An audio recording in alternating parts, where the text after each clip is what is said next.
Hello guys, मैं आप सभी का स्वागत करती हूँ हमारे क्रिस्टल स्टडी चैनल पे। तो आज हम पढ़ेंगे on the concept of philosophy in India by Bimal Krishna मातेलाल।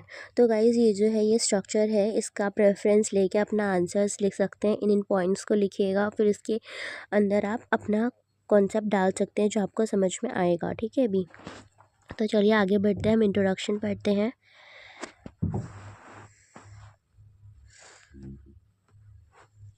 Introduction. B K Matilal approach Indian philosophy with a modern perspective. तो इंडिया बी के मातीलाल जो है वो अप्रोच करते हैं इंडियन फिलोसफी को मॉडर्न परस्पेक्टिव से, और एम्फेसाइज करते हैं लॉजिकल एंड एनालिटिक डायमेंशंस में भी। ये चैलेंज करते हैं common perception of Indian philosophy को, जो कि मेजेस्टिकली और रिलीजियसली जो कि प्योर है, और आर्ग्यू करते हैं इन रिगरियस डिबेट, रैशनल इंक्वायरीज और सिस्टमैटिक रीजनिंग को लेकर। मातीलाल जो है वो हाईलाइटेड होते हैं as A diversity.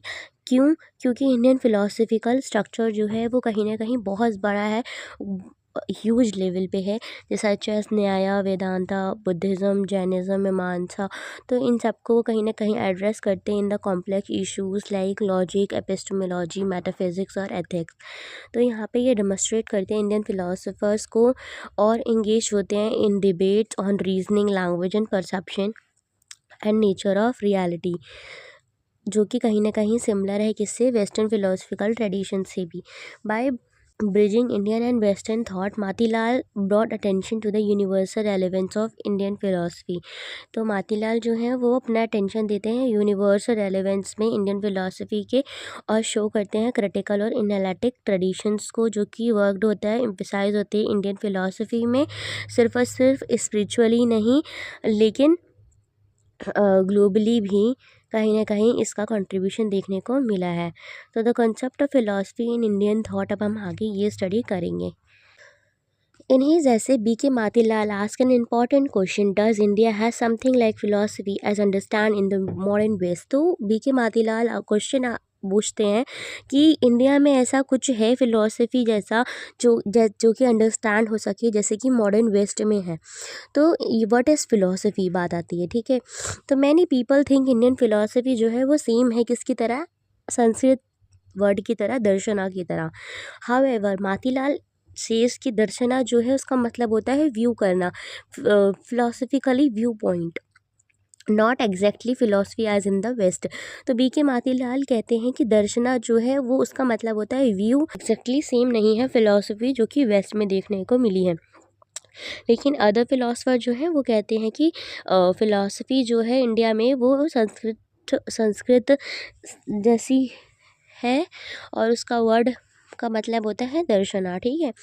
Even in the west there is not a clear definition of philosophy. अगर हम वेस्ट की तरफ भी देखें तो वहाँ पे ऐसी कोई क्लियर डेफिनेशन नहीं है फिलोसफी को लेकर, और फिलोसफी को वो लोग डिफाइन करते हैं as a love of wisdom, from the Greek word फिलिपिन का मतलब होता है टू लव, सोफिया का मतलब होता है विजडम। तो other describe it as an logical argumentation and systematic study of knowledge. लेकिन कुछ लोग ऐसा भी कहते हैं कि उसे लॉजिकल आर्ग्यूमेंटेशन है और सिस्टमैटिकल स्टडी ऑफ नॉलेज है। और कुछ लोग मानते हैं कि फ़िलॉसफी सेम है संस्कृत की तरह। ठीक है। लेकिन मातीलाल इसको एग्री नहीं करते हैं।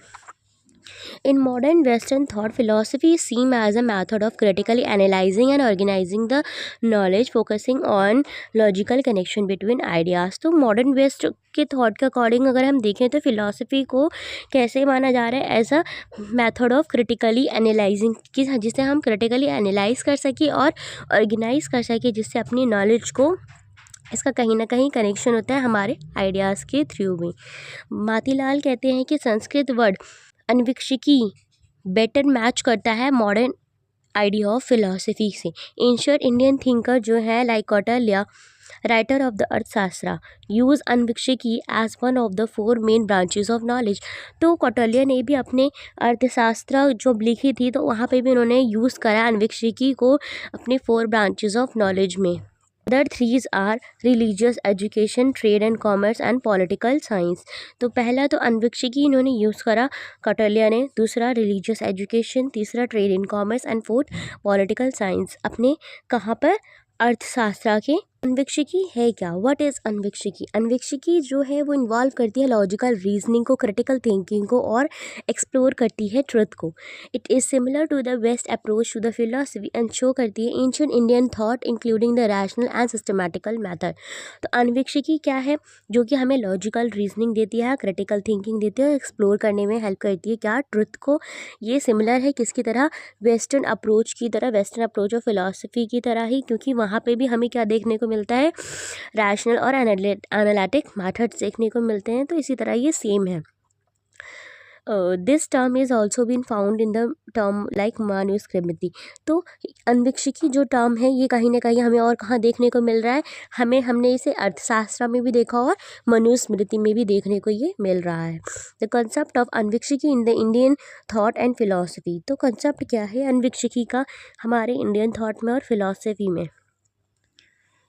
B.K. Matilal explains the idea of Anvikshiki and its importance in the Indian philosophy. He discussed its benefit, historical interpretation, and how compared to the Western philosophical idea. तो B.K. मातीलाल जो है वो एक्सप्लेन करते हैं idea of अन्वेक्षिकी को और इसका importance बताते हैं इंडियन फिलोसफी में और डिस्कस करते हैं इनका बेनिफिट, हिस्टोरिकल इंटरप्रिटेशन को और कंपेयर करते हैं इसको वेस्टर्न पॉलिटिकल आइडियाज़ के साथ। ये कहते हैं अन्वेक्षिकी जो है एक संस्कृत टर्म है जिसका मीनिंग होता है लॉजिकल थिंकिंग या फिर एनालाइज करना या फिर ट्रुथ को एक्सप्लोर करना। इस कौटिल्य शास्त्र में अपना डिस्क्राइब करते हैं कि helping people by judging their thought and idea, preparing the mind to handle good and bad times, improving skill in thinking, speaking and acting. तो ये कहीं ना कहीं किससे रिलेटेड है? अन्वेक्षिकी से रिलेटेड है।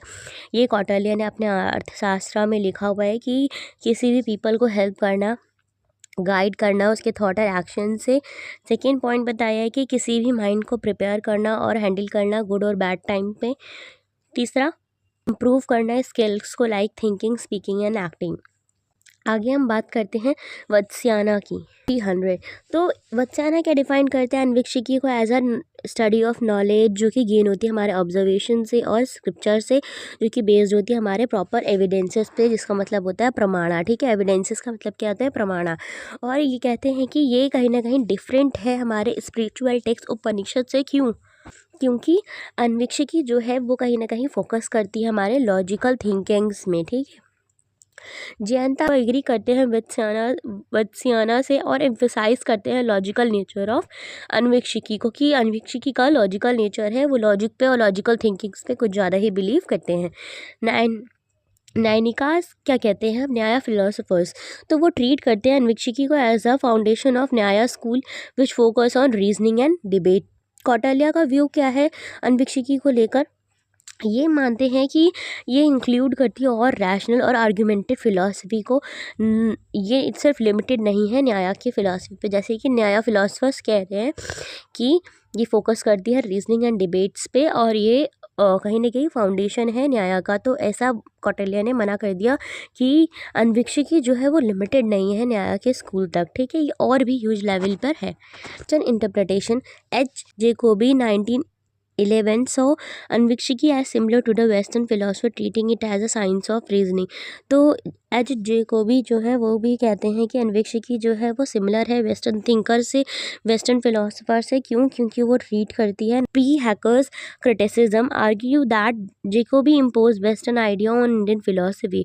तो ये कहते हैं कि जेकोबी जो है वो इम्पोज कर रहा है क्या वेस्टर्न आइडियाज़ को हमारे इंडियन फिलोसफी पे, जो कि मिसअंडरस्टैंड करेगी इंडियन टेक्स्ट को। तो वहीं पे मातीलाल का व्यू देखने को मिलता है। वो कहते हैं कि finding an extract match for philosophy is Sanskrit is unnecessary because Indian and western tradition जो है वो बहुत ज़्यादा डिफरेंट है एक दूसरे से। और ये बिलीव करते हैं कि इंडियन और वेस्टर्न ट्रेडिशन जो है had reflective and rational thinking making comparison meaningful. Freedom of thought in Indian philosophy.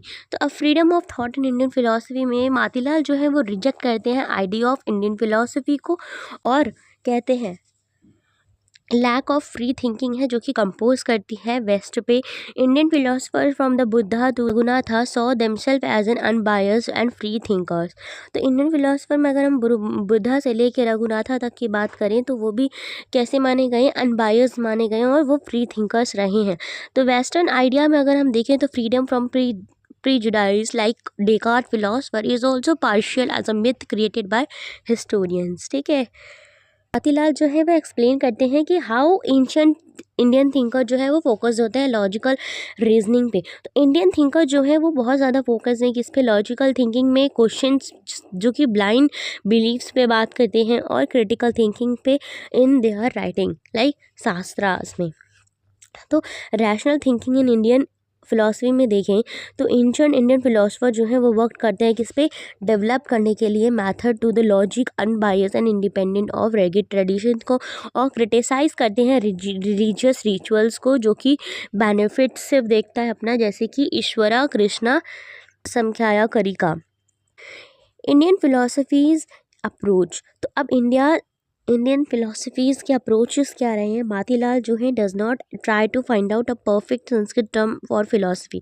तो मातीलाल ये कहते हैं कि वो ऐसा कुछ नहीं चाहते थे कि एक परफेक्ट टर्म निकल के आए संस्कृत टर्म जो कि फ़िलोसफी ही माना जाए। ही वो एक्सप्लोर करते हैं कि इंडियन ट्रेडिशन जो है वो इंकरेज कर रहा है रैशनल थिंकिंग को और अवॉइड कर रहा है डॉगमेस्टिक बिलीफ को।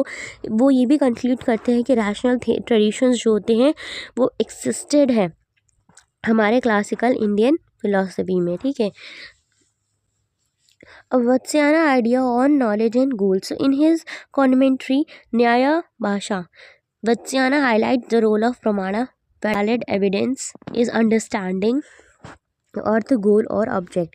तो वत्स्याना जो है वो अपने आइडिया ऑफ नॉलेज और गोल्स में क्या बात कर रहे हैं, न्याय भाषा के बारे में बात कर रहे हैं। इनकी कमेंट्री है जिसमें इन्होंने क्या हाईलाइट करा है, रोल ऑफ प्रमाणा का, वैलिड रीज़न का, और गोल और ऑब्जेक्ट के बारे में। ठीक है, अब अर्थ क्या है, जैसे कि वत्स्याना ने अपने न्याय भाषा में बताया अर्थ को अंडरस्टैंड करने के लिए एज अ गोल और वैलिड नेचर। तो इन्होंने यही मान लिया कि अर्थ है क्या, पहले तो यही बता दो, है ना।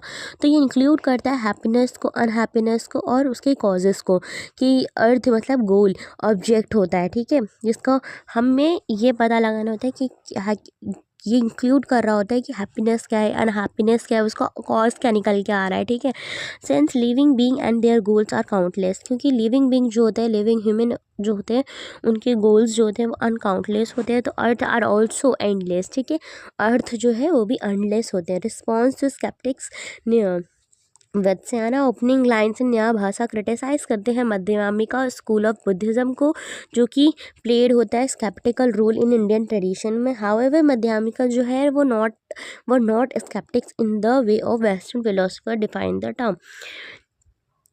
तो यहाँ पे बात करी जा रही है कि वत्स्याना जो ओपनिंग लाइन उन्होंने दी है न्याय भाषा को लेके, इसको किसने क्रिटिसाइज़ करा है, मध्यमामिका स्कूल ऑफ बुद्धिज़्म ने क्रिटिसाइज़ कर दिया और कहा कि ये जो है प्लेड कर रहे हैं स्केप्टिकल रोल हमारे इंडियन ट्रेडिशन में। लेकिन मध्यमामिका जो है वो रियलिटी में वेस्टर्न फिलोसफी के अकॉर्डिंग देखा जाए तो ये स्केप्टिक्स नहीं थे। Vatsyayana and Uddyotakara on knowledge and treatise. तो यहाँ पे बी के मातीलाल जो है वो एक्सप्लेन करते हैं कि किस तरह से इंडियन फिलोसफी लाइक वत्स्याना और द्योतकारा व्यूड करते हैं फिलोसफी को as a practical and logical study जो कि कनेक्ट करती है ह्यूमन बींग्स को और उसके एक्शंस को। तो वत्स्याना और नॉलेज एंड एफर्ट्स में अगर हम बात करें तो यहाँ पे ये कहते हैं कि एम्फेसाइज करते हैं और लिंक बिटवीन बताते हैं नॉलेज में, गोल में और एफर्ट्स में। ठीक है, तो एफर्ट्स क्या है, Efforts can be physical, mental and verbal and are required to achieve many goals। तो कोई भी गोल्स को अचीव करने के लिए हमें क्या करना पड़ता है, एफर्ट्स लगाना पड़ता है। वो फिजिकल भी हो सकता है, मेंटल भी हो सकता है और वर्बल भी हो सकता है। गोल क्या है, एवरी ऑब्जेक्ट और a fact can bring happiness और unhappiness to the living being. तो गोल जो होता है उसका मतलब अर्थ होता है और वो हमें क्या ब्रिंग करता है, हैप्पीनेस और अनहैप्पीनेस, क्योंकि हम एक लिविंग बीइंग हैं। रोल ऑफ नॉलेज के बारे में अगर हम बात करें प्रमाणा की, तो वो just a light of lamp है जो कि thing in darkness. Pramana help us to understand what exist. तो कुछ भी एग्जिस्ट कर रहा है उसकी नॉलेज गेन करना, वो क्या है, प्रमाणा है। They also show the absence of things for which no evidence exist. तो यहाँ पे इन्होंने बात करी कि किस तरह से कुछ चीज़ें जो होती हैं वो एब्सेंस ऑफ थिंग्स होती है जो कि हमें देखने को मिलती हैं, जबकि वो एग्जिस्ट भी, उनका कोई एविडेंस नहीं होता है कि वो एग्जिस्ट हो रही हैं। Uddyotakara on philosophy and treatise. Uddyotakara in the Nyaya Vartika AD 600 explain the purpose of philosophical treatise on Shastras. A philosophical treatise explain the truth that are not known the everybody means like perception और influence. तो इसका जो मतलब है philosophical treaties का, वो explain करता है हमें ट्रुथ देखने के लिए जो कि नोन भी नहीं है, जो कि जाना भी नहीं जा रहा है एवरीडे लाइफ में, लाइक परसेप्शन और इन्फ्लुएंस। और ये हेल्प करता है पीपल को अंडरस्टैंड करने के लिए deeper ideas like concept of the highest good. बात करेंगे philosophy in India Uddyotakara on good and evil and attachment के बारे में। तो बी के मातीलाल जो है एक्सप्लेन करते हैं Uddyotakara views on the nature of good evil and how attachment और non attachment affect the human life. तो यहाँ पे बी के मातीलाल कहते हैं कि किस तरह युद्धयोद्कारा अपना व्यू देते हैं नेचर ऑफ गुड को लेके, एविल को लेके, और किस तरह से ये अटैचमेंट और नॉन अटैचमेंट इफेक्ट करता है हमारे ह्यूमन लाइफ में। ठीक है, तो टाइप ऑफ गुड और एविल होता है जो कि परसीव्ड हो रहा हो, दिस इज़ हैप्पीनेस और wellbeing that can be experience directly. ठीक है, जो कि परसीव्ड हो रहा है हमें गुड, वो हैप्पीनेस है, वो वेलबींग है जो कि हमें डायरेक्टली एक्सपीरियंस करने को मिल रही है। अनसिव जो गुड होते हैं वो अवॉइडेंस ऑफ एविल और सफरिंग होते हैं जो कि अंडरस्टैंड करते हैं हमें विजडम के थ्रू, और यहाँ पर कोई डायरेक्ट नॉलेज और एक्सपीरियंस हमें नहीं हो रहा होता है। अब टाइप ऑफ एविल, दुखा, तो दुख कैसा होता है? ठीक है, सफरिंग, दुखा हैज़ 21 सोर्स इंक्लूडेड। ठीक है, डी because it cause pain and discomfort, तो बॉडी जो है वो हमें पेन और डिस्कम्फर्ट करवाती है। 6 सेंसेस जो है वो हमें ब्रिंग करती है एक्सपीरियंस करने के लिए और सफरिंग करने के लिए। वेरियस टाइप ऑफ अवेयरनेस की बात करें तो वो परसेप्शुअल होती है और नॉन परसेप्शुअल होती है। Happiness itself is considered as form of evil because it always bring the some suffering with it. तो हम अगर खुश होते हैं तो कहीं ना कहीं उसका एविल भी निकल के आता है, हम कभी ना कभी इसकी सफरिंग भी हमें देखने को मिलती है, तो हम बैड हो जाते हैं। Unhappiness is inherently evil, unhappiness तो एविल है ही है। बात करते हैं the role of anvikshiki and other disciplines. तो द टर्म अन्वीक्षिकी और दर्शना के बारे में जैसे कि हमने बताया, अन्वीक्षिकी जो है फिलोसफिकल एनालिसिस के लिए है और दर्शना जो है फिलोसफिकल व्यूज़ के लिए है। दोनों कहीं ना कहीं क्लोजली रिलेटेड हैं एक दूसरे से इन इंडियन फिलोसफी में। ओवर अ टाइम अगर हम देखें, दर्शना जो है वो उसका came to the philosophical view point. ठीक है, दर्शना को हम कैसे मानते हैं? As a philosophical view point rather than vision और इंट्यूशन। हम लोग विजन या इंट्यूशन डायरेक्टली परसीव नहीं कर रहे हैं, हम इसे फिलोसफिकल व्यू पॉइंट कह रहे हैं, जो कि वेस्टर्न फिलोसफिकल थिंकर्स जो कि ट्राई टू डिफाइन करने के लिए हम ऐसा कहते हैं। अन्वीक्षिकी जो है वो क्लोजली टायर्ड है किससे? स्टडी ऑफ प्रमाणा से, एविडेंसेस पे, रीजनिंग पे, और किस तरह से फिलोसफी लिंक कर रही है नॉलेज और ट्रुथ से। ठीक है, अगर हम बात करें हम आस्तिक्स की, तो आस्तिक को हम डायरेक्टली ये नहीं कह सकते कि जो कि बिलीव करते हैं वेदास में वो आस्तिक्स होते हैं, और आस्तिक आफ्टर लाइफ के एग्जिस्टेंस के बारे में देखने को मिलते हैं। नास्तिक में अगर हम देखें तो ये भी नहीं कह सकते कि नास्तिक जो होते जो रिजेक्ट कर दें एग्जिस्टेंस ऑफ आफ्टर लाइफ और मोरल प्रिंसिपल्स को और डीमेरिट्स को, like Loknayak who were considered as atheists. यहाँ पे बात करें गेंजीज philosophy knowledge and suffering and moksha के बारे में, तो गेंजीज जो है वो फोकस करते हैं नॉलेज पे, प्रमाणा पे, जो कि स्पेशली रोल प्ले करती है अचीव करने के लिए मोक्ष को। मोक्ष जो है वो अचीव करता है गेनिंग करेक्ट नॉलेज गेन करना, और हेल्प करता है एंड ऑफ सफरिंग के लिए और रिबर्थ के लिए। तो जो आइडिया है similar to Uddyotakara view that correct the knowledge and and suffering. ठीक है, तो सेम आइडिया कौन फॉलो करता है? युद्धयोद्कारा। ठीक है, जो कि व्यू करते हैं करेक्ट नॉलेज पे और एंड ऑफ सफरिंग को लेकर। सफरिंग जो है इन दिस वर्ल्ड जगार से कहते हैं। जगार का मतलब होता है वर्ल्ड विच जंगीज से इज फुल ऑफ सफरिंग, जो कि दुख, वर्ल्ड जो है जिसमें बहुत सारा सफरिंग है, जिसमें दुखा है। रघुनाथा के व्यू से देखें तो ही सेज जगह जो है वो सोल ऑफ साइकिल है रीबर्थ का, जिसमें सफरिंग एंड नीडिंग रिलीज होता है। तुरार्थास के व्यू से देखें तो जगर जो है वो इंक्लूड करता है everything, both suffering and non suffering, but suffering जो है what needs to be removed, जो कि सफरिंग जो है नीड्स टू बी रिमूव, मतलब कि उसे रिमूव कर देना चाहिए। और शास्त्रास के बारे में भी बात करते हैं, जो कि हमें सफरिंग को सोल्स तक रीच करने के लिए, मोक्ष तक ले जाने के लिए हेल्प करती है। तो अब यहाँ पे अगर हम सोशल क्रिटिसिज्म देखें वैदिक रिस्ट्रक्शंस का, तो रघुनाथा जो है वो आर्ग्यू करते हैं फिलॉसफी को, अन्वीक्षिकी को, कि वो ओपन है everyone, not just for the highest caste और ब्राह्मण के लिए, ठीक है। अनभिक्षिक की जो है वो सब कोई भी उसे गेन कर सकता है, सिर्फ वो हायर कास्ट या फिर ब्राह्मण्स के लिए नहीं है। धर्मराजा रामाकृष्ण से that some groups like women and Sudras were not allowed to study the Vedas। तो धर्मराजा और राधा कृष्णन जो है वो कहते हैं कि कुछ ग्रुप्स ऐसे भी हैं जिसमें वुमेंस को या फिर शूद्रास को अलाउड नहीं है वेदा स्टडी करना। रघुनाथा यहीं पे व्यू चैलेंज करते हैं कि दीज सोशल रिस्ट्रिक्शन जो है वो suggesting that philosophy should be everyone not for the elite. तो यहाँ पे रघुनाथा कहते हैं कि सोशल रिस्ट्रिक्शंस किसी पे नहीं लगाए जा सकते हैं, फिलॉसफी जो है वो सबके लिए है, किसी हायर कास्ट लोगों के लिए नहीं है। जीस एंड प्रमाणा नॉलेज एंड लिबरेशन। तो यहाँ पे अगर हम बात करें knowledge leads to liberation. To reach the moksha we must know things as they truly are. तो हमें अगर मोक्ष तक पहुँचना है तो हमें चीज़ों का पता होना चाहिए जैसी वो है। कंट्रोल ओवर एक्शंस की अगर हम बात करें तो इम्पॉर्टेंट है, क्योंकि हमारे एक्शंस ही हमें बताते हैं कि हमारी सफरिंग और हमारे फ्रीडम्स के बारे में। और प्रमाणा की अगर हम बात करें एविडेंसेस की, तो हमें वो हेल्प करती हैं गेन करने के लिए राइट नॉलेज को, जो कि नेसेसरी है हमारे लिबरेशन तक पहुंचने के लिए। अब यहाँ पे हम बात करते हैं प्रमाणा इन नॉलेज। तो प्रमाणा जो है is not just a reason और सपोर्ट नॉलेज। तो प्रमाणा सिर्फ रीज़न नहीं है जो कि सपोर्ट करे हमारे नॉलेज को, ये हमारा कॉज भी है कहीं ना कहीं, क्योंकि नॉलेज जो है वो इनर इवेंट माइंड में होता है और प्रमाणा जो है वो कॉज करता है जो भी चीज़ हैपन हो रही है। If someone say that soul exist, the opinion में आस्क फॉर प्रमाणा और proof to support the claim. तो अगर कोई कह रहा है कि हमारी सोल जो है वो एग्जिस्ट करती है, तो सामने वाला ये कह सकता है कि उसका प्रूफ दिखाओ, उसका कोई एविडेंस दिखाओ जो कि सपोर्ट कर रहा हो तो हमारे इस स्टेटमेंट को, ठीक है। तो प्रमाणा को कॉज और प्रूफ दोनों चाहिए होता है उस वक्त। प्रमाणा जो है वो रोल प्ले करता है as a cause of knowledge को और प्रूफ करने के लिए नॉलेज को, ठीक है। तो प्रमाणा हेल्प भी करता है प्रूफ करने के लिए व्हाट इज़ ट्रू और क्या ट्रू नहीं है। इन बुद्धिस्ट फिलॉसफी की अगर हम बात करें, प्रमाणा जो है वो कहीं ना कहीं लिबरेशन है, जो कि Buddhist seen as having the realise all the pramanas, ठीक है। तो बुद्धिस्ट भी कहते हैं कि प्रमाणा इम्पोर्टेंट है हमारे लिबरेशन तक पहुंचने के लिए। तो अगर हम इंडियन फिलॉसफी की बात करें, मोक्ष जो है वो डिपेंड करता है seeing the world correctly and acting based on their understanding.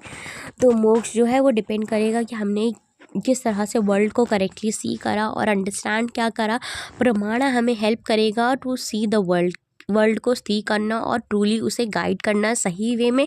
और they are not only an evidence but also help us to understand and adopt the correct view. तो प्रमाणा हमें सिर्फ एविडेंस से ही नहीं दिखाएगा बट ऑल्सो हमें वो अंडरस्टैंड करवाएगा और अडॉप्ट करवाएगा हमारे करेक्ट व्यू को, जो कि सही होते हैं। How to improve knowledge. तो हम नॉलेज को कैसे इम्प्रूव कर सकते हैं। When knowledge is question, Nyaya philosophy की बात करें तो suggest using the pramana to prove. तो वचना क्या है, वो से successfully actions can be prove knowledge. हमारे एक्शंस ही हमारी नॉलेज को प्रूव करते हैं। According to Nyaya, to know that we know something we need pramana to confirm it. अगर हम न्याय फिलॉसफी की अकॉर्डिंग बात करें, तो अगर हम ये कहते हैं कि हम कुछ जानते हैं, वी नो समथिंग, तो उसके लिए हमें प्रमाण की ज़रूरत होगी हमारे पास कंफर्म करने के लिए, प्रूफ देने के लिए, ठीक है। तो चलिए गाइस, बाय बाय, यहीं पे टॉपिक ख़त्म होता है।